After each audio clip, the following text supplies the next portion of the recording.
রাজধানী ঢাকাকে ক্লিন এবং গ্রিন সিটি রূপে গড়ে তুলতে স্থানীয় সরকার বিভাগের আওতায় ঢাকা উত্তর ও দক্ষিণ সিটি কর্পোরেশনের মাধ্যমে নানাবিধ পদক্ষেপ নেওয়া হচ্ছে। যেমন নাগরিক সচেতনতা ও সম্পৃক্ততা বৃদ্ধির লক্ষ্যে সাপ্তাহিক ভিত্তিতে জনসচেতনামূলক কার্যক্রম গ্রহণের পাশাপাশি বিশেষ পরিচ্ছন্নতা ও মশক নিধন কার্যক্রম জোরদার করার চেষ্টা করা হচ্ছে।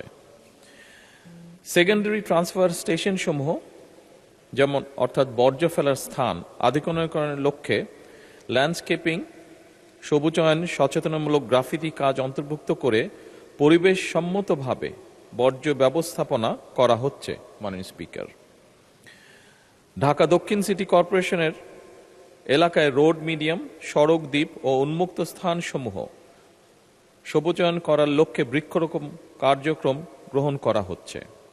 মাননীয় স্পিকার, একই সাথে ঢাকা দক্ষিণ সিটি কর্পোরেশন কর্তৃক কোরিয়া ভিত্তিক বেসরকারি প্রতিষ্ঠানের বিনিয়োগে মাতাইল ল্যান্ডফিলকে সমন্বিত সার্কুলার ইকোনমি ভিত্তিক বর্জ্য ব্যবস্থাপনা এবং জ্বালানি উৎপাদন কেন্দ্রে রূপান্তর করার মাধ্যমে সকল বর্জ্যকে জিরো বর্জ্যতে রূপান্তর করার পরিকল্পনা গ্রহণ করা হয়েছে।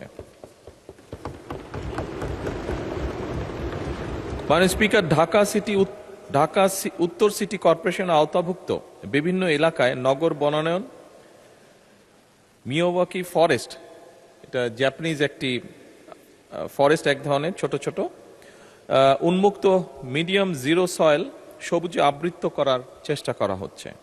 মাননীয় স্পিকার, ঢাকা উত্তর সিটি কর্পোরেশনের আওতাধীন এলাকায় আগামী 5 বছরে ইনশাল্লাহ 5 লক্ষ বৃক্ষরোপণের লক্ষ্যমাত্রা নির্ধারণ করা হয়েছে। মাননীয় স্পিকার, একই সাথে মেট্রো রেলের নিচের খালি অংশে মিরপুর 12 হতে মিরপুর ডিএইচএস পর্যন্ত এবং এলিভেটেড এক্সপ্রেসওয়ে আবদুল্লাপুর হতে ফার্মগেট পর্যন্ত এই নিচের অংশে খালি জায়গায় বৃক্ষরোপণ করা হবে ইনশাল্লাহ। পাশাপাশি রাজধানী ঢাকাকে ক্লিন এবং গ্রিন সিটি রূপে গড়ে তোলার লক্ষ্যে পরিবেশ অধিদপ্তর কর্তৃক ঢাকা শহরের পরিবেশ দূষণ নিয়ন্ত্রণের অগ্রাধিকার দেওয়া হয়েছে।